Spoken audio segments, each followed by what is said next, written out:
mga followers ko, pasensya na po. Ah, kung gabi na po ako nagvi-video ngayon. Gusto ko lang po ipakita sa inyo ang aking bagong alaga na dog.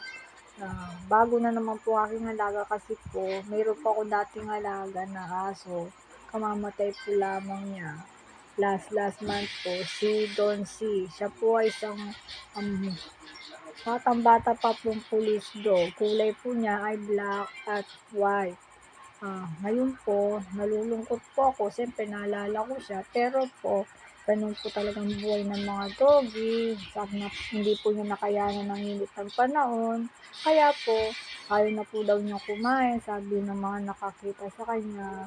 Ngayon po, siyempre napakalungkot kasi po, pinapaliguan ko po yun, pinapakain, niyayakap, nilalaro, nilalambing, ngayon po, pero po, yun po talagang buhay ng mga alaga natin, masakit po. Pero natutuwa naman po ako ngayon kasi nagdala po ang aking hamon ng isa pong dog. Siya po ay si Pita, isa po siyang babae. Yung pong dog ko, kung nakita niyo na po yung TikTok video ko, ang kasama ko po noon ay si Dolce, ang aking dating alagang aso.